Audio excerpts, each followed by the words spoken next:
O que aconteceu neste dia que desenvolveu este sentimento que você sente agora? Quando você vai trabalhar, qual é o sentimento que você tem? De angústia?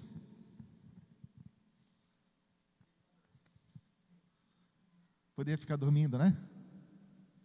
Eu acho interessante que eu trabalho aqui, né? Essa empresa aqui ao lado, todo mundo sabe. Há uma diferença de sentimento numa sexta-feira para uma segunda-feira. A diferença de sentimento é enorme. Porque tu vê, por exemplo, uma sexta-feira, horário de ir embora. Uns 2 minutos antes de dar o horário designado para ir embora, o pessoal já está no relógio ponto. E sabe, Ricardo, eles estão tudo ali que nem uma mangava, né? E aquela conversação, né? Aquela conversação. E ali, e o relógio ali, né? O cronômetro do relógio ali vai mudando, e eles estão ali com o cartão na mão, né? Só esperando dar horário.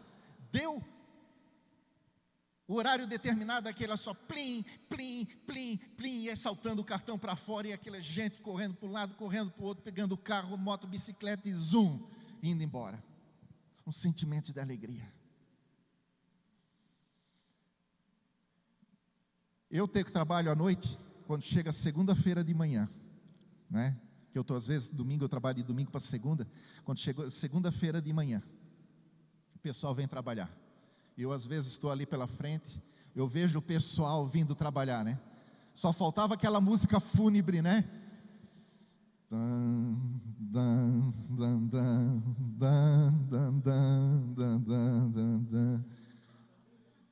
Bom dia.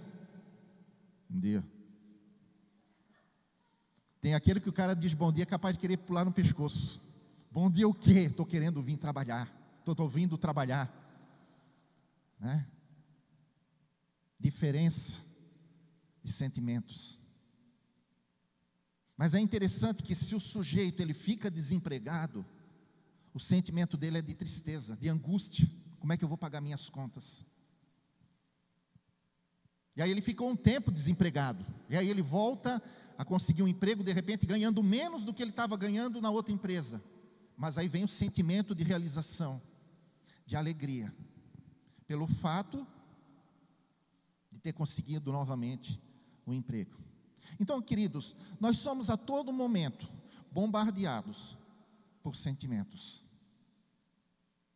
Mas agora aqui nós temos nesse texto, né? Paulo, ele cita em 2 versículos que me chamam a atenção. Primeiro, no versículo 2, vemos que o desejo de Paulo é que o mesmo sentimento contagie e seja unânime entre os irmãos da igreja. E que sentimento é esse que ele estava falando, né? A igreja de Filipos, né? Está aqui na parte A que diz o seguinte, né? 2, parte A. Versículo 2, parte A. Tendo o mesmo amor e o mesmo ânimo, sentindo uma mesma coisa.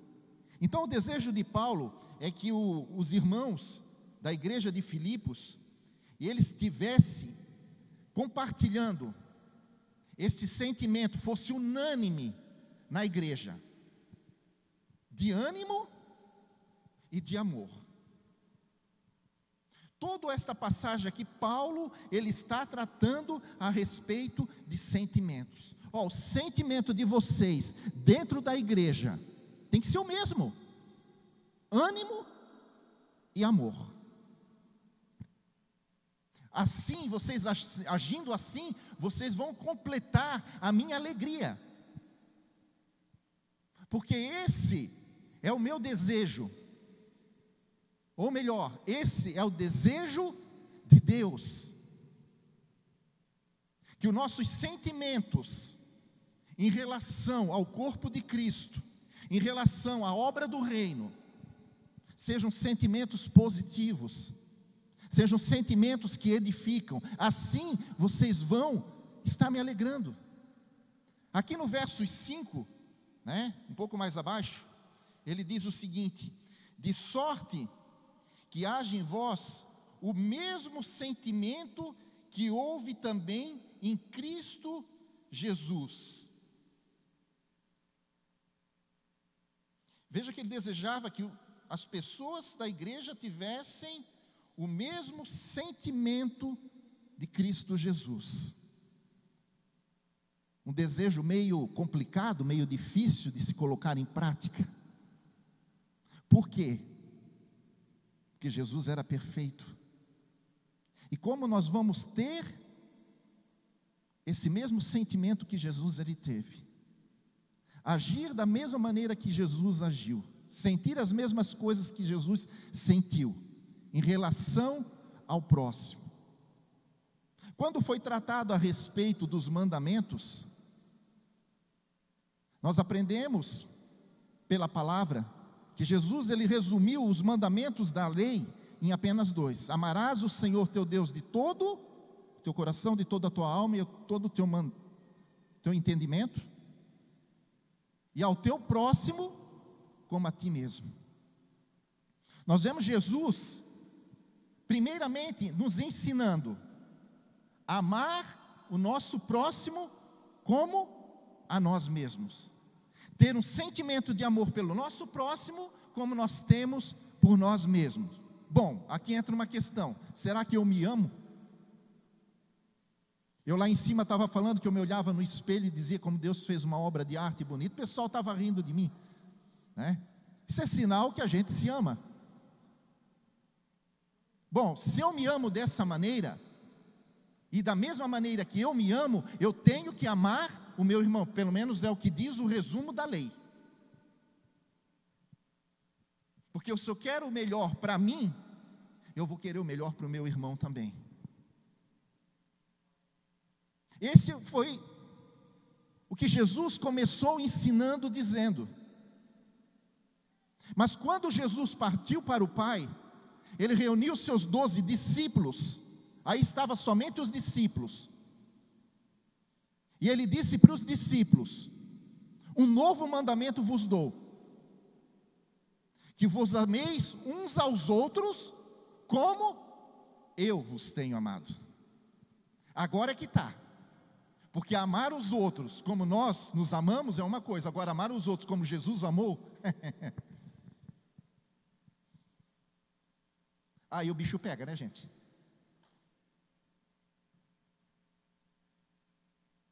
Amar os outros como Jesus amou, aí Jesus já pegou pesado. Só que nós temos que entender que no primeiro caso, Jesus falou uma multidão, seus discípulos estavam ao redor, os escribas e fariseus. Mas o segundo mandamento ele deu somente para quem? Para os seus discípulos. Porque multidão não tem condições de amar como Jesus amou. Discípulos sim. Porque o discípulo precisa ser parecido com o seu mestre. E aí agora eu pergunto: quem aqui é discípulo de Jesus? Não precisa levantar a mão. Se você é discípulo de Jesus, bom, esse mandamento foi para você também. Amar o teu irmão como Jesus amou. E aqui nós vemos então Paulo dizendo que haja em nós o mesmo sentimento que havia em Cristo Jesus. Por que será que Paulo estava perguntando isso? Por que Paulo estava, ou melhor, por que ele estava desejando isso? Ora, em uma sociedade onde Jesus nasceu, uma sociedade regida debaixo de leis religiosas e rigorosas, que tinha uma rigidez tremenda, onde as pessoas procuravam cumprir à risca cada mandamento. Chega Jesus ensinando não a letra da lei, porque todos conheciam e todos seguiam a letra da lei. Chegou Jesus ensinando o coração da lei. E o coração da lei era justamente você praticar a lei com sentimentos. Praticar a lei com sentimentos. Aí nós vemos algumas situações onde a lei dizia o seguinte: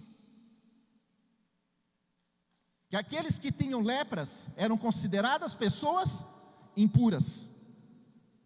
Tudo que elas tocavam, ou tudo que tocavam nelas, se tornava impuro.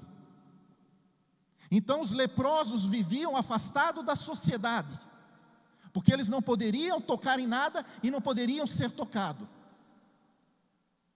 E justamente quando Jesus desce, depois de fazer o sermão da montanha, ele dá de encontro, ou seja, vem de encontro a ele, justamente o quê?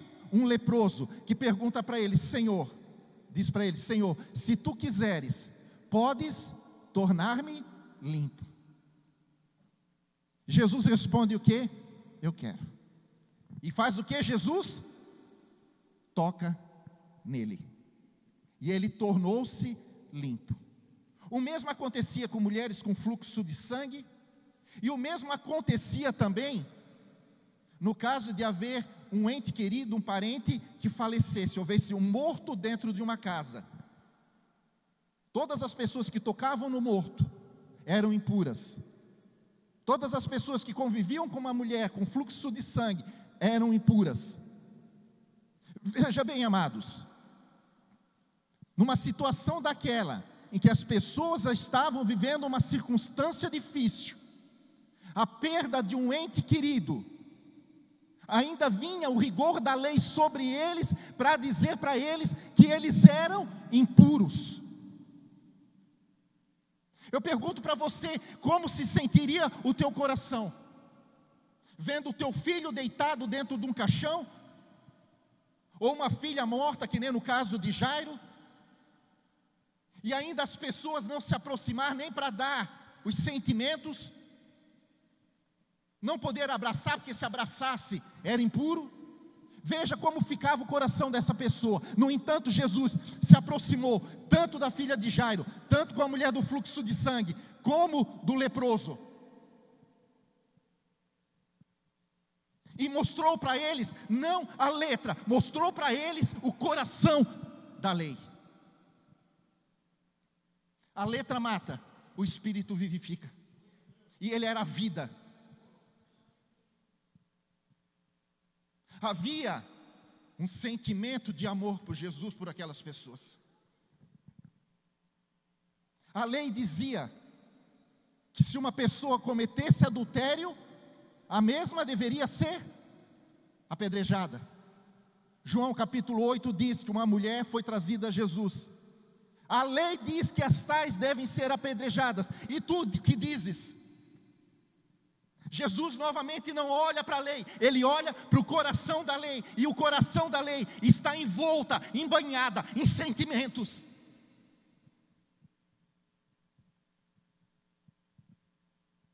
O que eu digo? Quem dentre vós não tiver pecado, que seja o primeiro a tirar uma pedra nela. É isso que eu digo. A lei dizia que os roubadores deveriam ser punidos e deviam ser desprezados, e que as prostitutas, dependendo de onde elas viessem, porque se fossem filha de um sacerdote, a lei dizia que as tais deveriam ser queimadas. Vem Jesus e vai comer, vai cear na casa de Zaqueu, vai cear na casa de Levi e Mateus, cheio de prostitutas e pecadores. Estaria Jesus desrespeitando a lei? Estaria Jesus modificando a lei? Não, foi o único que cumpriu rigorosamente toda a lei, porque ele não enxergava a letra, ele enxergava o coração da letra, o coração da lei, perdão. E o coração da lei mandava amar. Não faça ao próximo aquilo que você não quer que faça para você mesmo.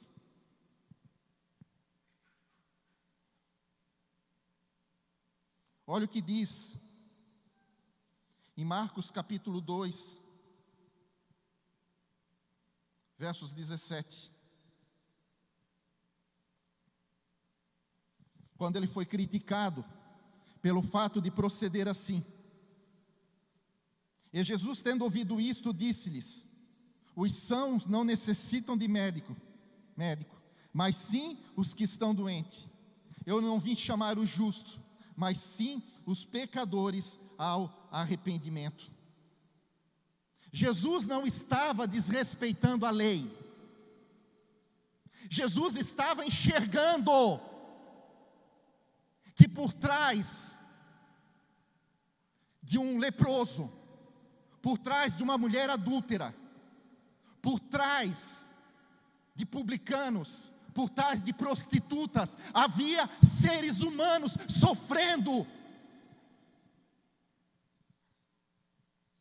que estavam sendo descartados, punidos, devido a um erro que cometeram.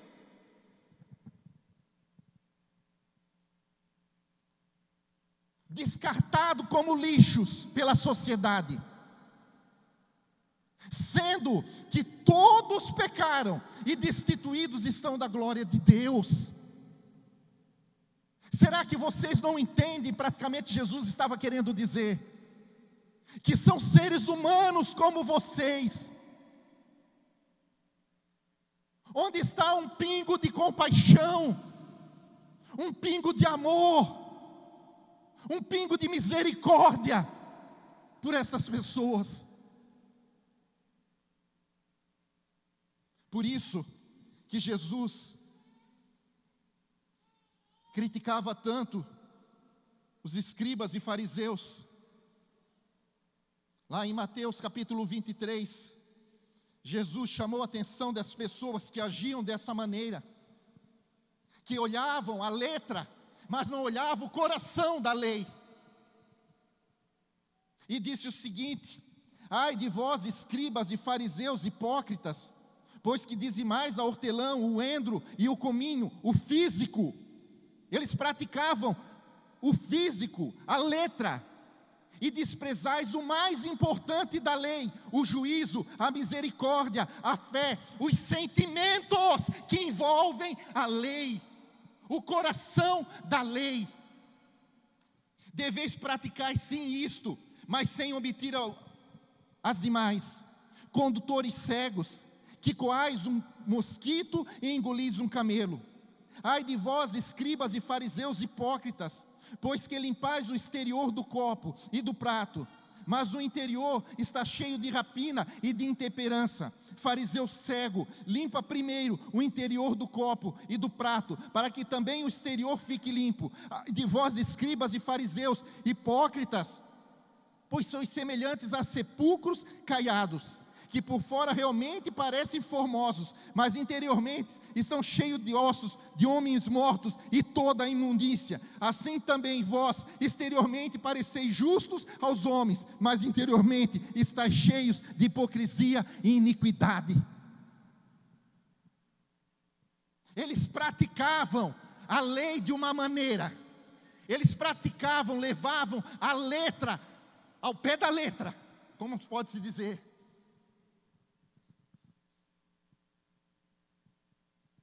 Mas é fácil quando é com os outros. É fácil julgar os outros.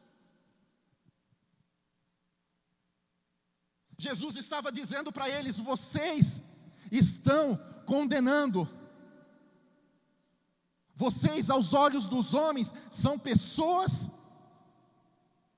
que realmente praticam a lei de pé à ponta. Mas por dentro, o coração de vocês está cheio de hipocrisia e falsidade. Porque vocês olham a letra, vocês não olham o coração da lei. Tudo que o mestre praticava era envolto em sentimentos de amor, misericórdia e compaixão. Mateus 9:36 diz o seguinte: e vendo as multidões, Jesus, teve grande compaixão delas, porque andavam cansadas e desgarradas, como ovelhas que não têm pastor. As pessoas começavam a seguir Jesus pelo simples fato de o coração dele estar cheio desse sentimento em relação às pessoas, compaixão, misericórdia, amor. Ele ensinava sem julgar. Quando ele terminou o sermão da montanha, diz a palavra de Deus lá em Mateus 7:28 em diante, e ouvindo a multidão a Jesus, maravilhava-se da sua doutrina, pois ensinava como que tendo autoridade, e não como os escribas. Havia alguma coisa diferente quando Jesus ensinava, porque o ensinamento dele estava sempre envolto em compaixão, em misericórdia, em amor.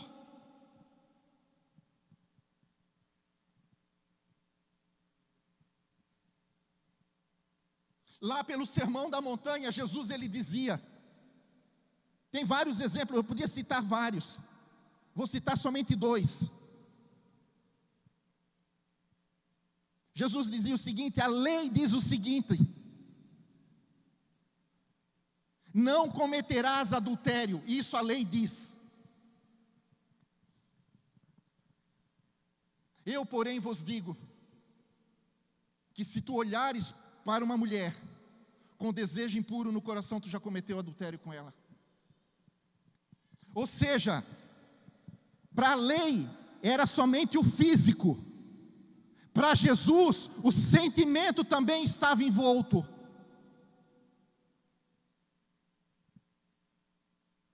Porque para Deus, amados, não importa se houve conjunção física, conjunção carnal no adultério, ou se só houve o desejo do coração, porque tinha sentimento. No coração da pessoa, ele olhou para uma mulher e já imaginou se deitando com ela, porque tinha sentimento em relação àquilo, um sentimento negativo, mas tinha. Não estou falando de consequências, porque obviamente aquele que faz uma conjunção física vai ter consequência pior do que aquele que teve apenas no desejo. Mas diante de Deus não vem ao caso, porque para Deus não tem pecadinho e não tem pecadão. Para Deus não faz diferença se você rouba uma laranja ou se você rouba um carro. Aqui na sociedade, como é levado a lei a sério, se você rouba uma laranja, pode levar talvez uma pedrada. Mas se você rouba um carro, pode levar um tiro e ser preso ainda. Ou se não, além de levar o tiro, pode acabar sendo morto. Mas para Deus, roubar uma laranja ou roubar um carro é a mesma coisa. Por causa do desejo, por causa do sentimento. Qual é o sentimento que está nos governando? Você está entendendo? A lei diz que se você matar, você já vai para o julgamento. Eu, porém, vos digo, se tu tiver raiva do teu irmão, tu já cometeste assassinato. Porque com teus sentimentos tu já mataste a pessoa. Vocês estão vendo como é sério o negócio, amado? Obviamente que as consequências de matar uma pessoa fisicamente, porque aí você vai ser preso, você vai ter muitas perdas aqui neste mundo, ou de ter raiva mortal de um irmão, é diferente, porque você apenas tem raiva dele, não se dá com ele, não quer saber dele. Mas diante de Deus é a mesma coisa, porque tem sentimento envolvido. Jesus olha o sentimento com a qual a pessoa está agindo naquele momento.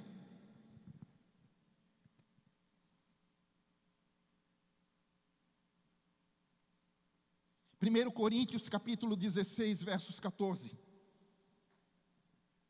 A palavra de Deus diz o seguinte: todas as vossas coisas sejam feitas com amor.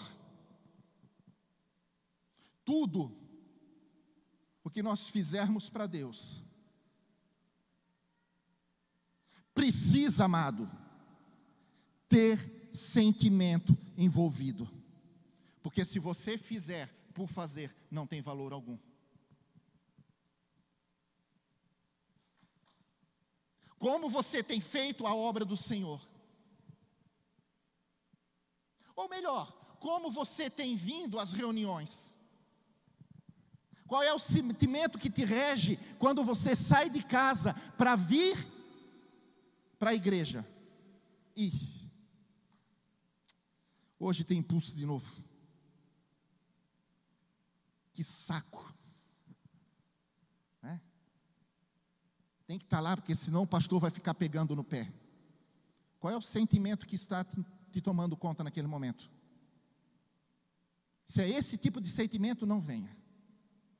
Porque você está agradando homens, mas para Deus não está tendo valor algum. Como você tem dirigido a tua célula? Como você tem participado do discipulado?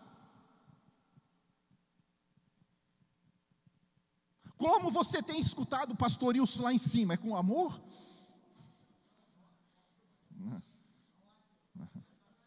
Só coraçãozinho, né? É Deus que olhou esse coração. Eu gosto muito dessa palavra que está aqui em 1 de Coríntios, capítulo 13, versos 1 em diante. 1 Coríntios 1 ao 3, vamos só até o 3. Ainda que eu falasse a língua dos homens e dos anjos, e não tivesse amor, seria o metal que soa, ou como o sino que tine. E ainda que tivesse o dom de profecia, e conhecesse todos os mistérios, e toda a ciência, e ainda que tivesse toda a fé de maneira tal que transportasse os montes, e não tivesse amor, sentimento, né? Nada seria. E ainda que distribuísse toda a minha fortuna para sustento dos pobres, e ainda que entregasse o meu corpo para ser queimado, e não tivesse amor, nada disso me aproveitaria. Se fizer alguma coisa para Deus, amados, sem amor, de nada adianta. Perdão, sem sentimento, de nada adianta. Tudo que nós fizermos para Deus precisa estar envolto em amor, em sentimento. Paulo ensina que até a nossa oferta tem que ser dada com? Por quê? Porque alegria é sentimento. Se você vem trazer a oferta sem alegria, não traz. Porque tu está perdendo o teu dinheiro e não está agradando a Deus. Para Deus as coisas têm que ser feitas com sentimento. Ou você faz com sentimento positivo, amor, ânimo, misericórdia, compaixão, ou não faz. Alegrei-me quando me disseram: vamos à casa do Senhor. Ai, mais um domingo, hoje tem culto de novo. Pastor Wilson vai pregar. Aí traduzindo para os tempos atuais, né? Chateei-me quando me disseram: vamos à casa do Senhor, e o pastor Wilson vai pregar. Deus está olhando, amado, o coração. Por isso que ele diz que ele não olha como olha o homem, ele olha coração. Porque coração é que está o quê? os sentimentos. Se bem que a gente sabe que não é o coração o centro dos sentimentos, é o cérebro. Mas na época que foi escrito, acreditava-se que era o coração.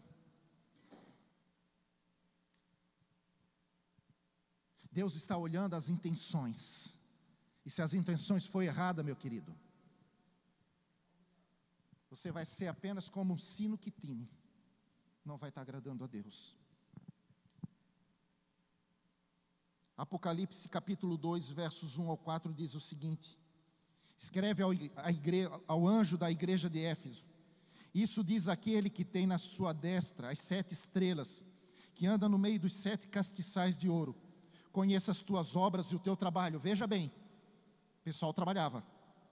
E a tua paciência, que não pode sofrer os maus. E puseste à prova os que dizem ser apóstolo e não são, e tu achastes mentiroso. E sofrestes, e tens paciência, e trabalhaste pelo meu nome, e não te cansaste. Olha o trabalho aqui novamente. Tenho, porém, contra ti, que deixaste o primeiro amor. Deixaste os sentimentos. Eles estavam fazendo a obra de Deus, trabalhando bastante, incansavelmente, mas não tinham amor pelo que faziam. E Deus chegou para ele e disse o seguinte: vocês deixaram o primeiro amor. Olha onde vocês caíram. Arrepende-se e voltem a praticar as primeiras obras, o primeiro amor. Volta a botar sentimento no negócio, porque senão eu vou vir a vocês e vou tirar o castiçal de vocês. Porque tudo para Deus tem que ser oferecido com sentimento, amado. O melhor, com sentimento. Eu me lembro de um rapaz, quando eu fui fazer um retiro para casais, um dos que estavam lá, os dirigentes, eles disseram que é uma chácara, eles sempre têm que preparar a chácara quando recebe as pessoas que estarão indo lá fazer o encontro. E aí então aquilo move encanador, eletricista, um monte de gente para estar armando toda a estrutura. Depois que acontece o encontro, eles desmontam tudo novamente. E aí tinha um rapaz lá, que ele foi cavar um valo para passar tubulação de água e os fios elétricos. Só que interessante, que chamava a atenção dele, é que ele cavava, né, eu vou assassinar o português agora, tá, amados?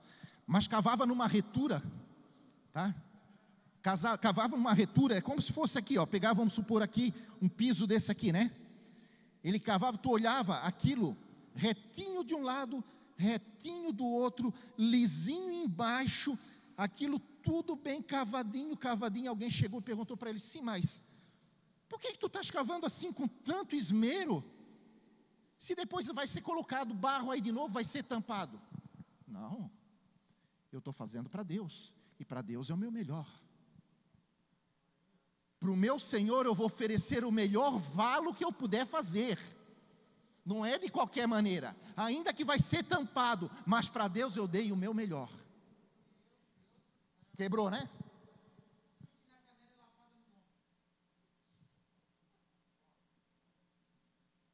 O que nós temos oferecido para Deus, amado? O tempo está estourando. Teria muitas outras coisas aqui para falar. Ou melhor, como nós temos oferecido para Deus. Comece a olhar os teus sentimentos, querido. Antes de tu vir para a igreja, seja para ouvir um impulso, antes de ouvir uma pregação, seja para fazer um encontro de jovens, né? Seja para vir limpar a igreja, seja para fazer, se você se dispor, seja para vir fazer a oração da semana. Como está o teu coração? Como estão os teus sentimentos? Porque o teu sentimento não tiver com amor, com ânimo, não venha. Forte, amados. Você pode até vir, mas não está agradando a Deus. A Bíblia está dizendo isso, não sou eu. Que haja em vós o mesmo sentimento que havia em Cristo Jesus. O mesmo. E eu pergunto, Jesus alguma vez fez alguma coisa desleixadamente? Deixou de amar alguém? Se até aqueles que o crucificaram, ele disse: Pai, perdoai-os porque não sabem o que fazem. E nós? Ofereça os sentimentos da melhor maneira que você pode, amados.